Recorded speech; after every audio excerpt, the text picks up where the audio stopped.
Good morning, Warren and Charlie. My name is Walter Chang, and I'm from Houston, Texas. Can you describe how you made your investment decision to invest in Anheuser-Busch and how you estimated its intrinsic value?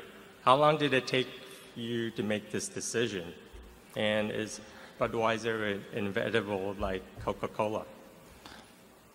I'm still drinking Coca-Cola. The meeting might get a little exciting if we were drinking Bud here. We don't get into much in the way of description of things we might be buying or selling, but the decision takes about 2 seconds. But I bought 100 shares of Anheuser I haven't looked it up, but I would say maybe 25 years ago when I bought 100 shares of a whole lot of other things. And I do that so I can get the reports promptly and directly.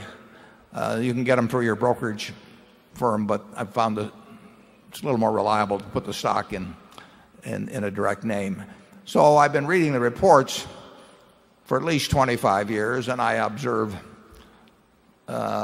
just generally consumer habits. And at a point, currently, the beer industry sales are very flat. Wine and spirits have gained in that general category at the expense of beer. So if you look at the industry figures, they're not going anywhere. Miller's has been rejuvenated to some degree. So Anheuser, which has had a string of earnings gains that have been quite substantial over the years and market share gains, is experiencing, as they've described, and they just had a conference call the other day, is experiencing very flat earnings, having to spend more money to maintain share, in some cases having promotional pricing.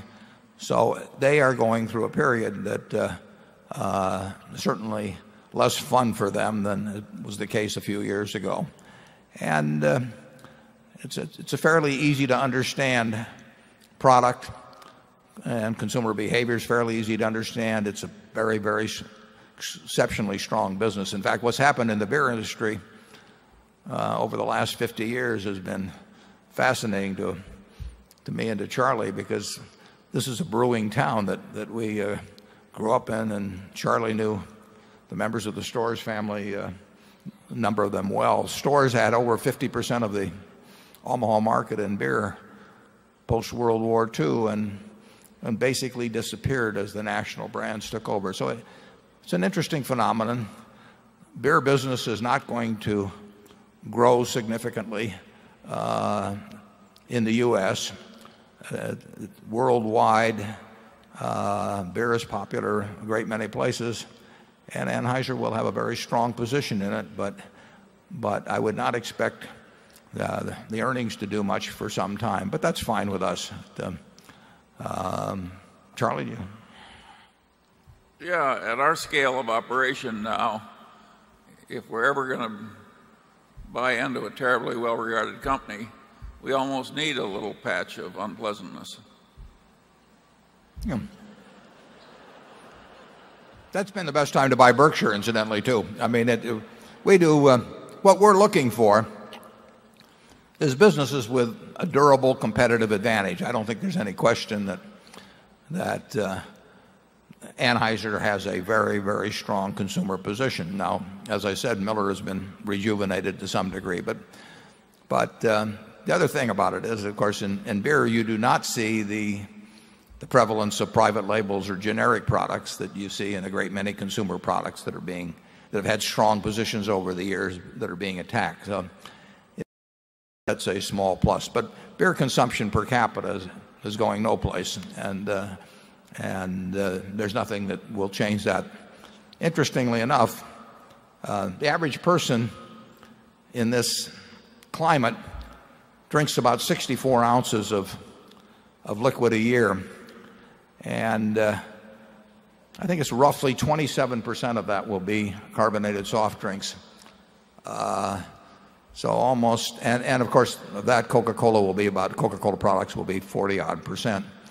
So of the 64 ounces of liquid that Americans are drinking every day, you can figure something like 11 ounces of that, man, woman, and child, will be a Coca-Cola product. Beer, as I remember, I could be wrong on this, but I think beer is about 10% of all liquids. So 1 out of every 10 ounces that's consumed by Americans of any kind of liquid is, I believe, is beer. Coffee, incidentally, despite what you read about, the popularity of Starbucks, which is very real, of course, but coffee has just gone down and down and down over the last 30 or 40 years. Charlie, do you have any thoughts about your consumption habits that you can talk about? Well, there are people here that may remember Metz beer, and in this country we had more breweries. There were hundreds, and small places would have 2 or 3 brands. And this trend toward concentration into a few giants is, I think, permanent. Yes, Schlitz was number 1, as I remember, after World War II for a while. I think Anheuser was number 4 at that time. There's an interesting book, if you're a beer enthusiast, came out a few months ago, maybe a little longer than that, by a Wall Street Journal reporter that sort of toured the country sampling beers. I don't know how it affected his writing, but it's a pretty good book if you like reading about the history of beer. Let's go to number 3.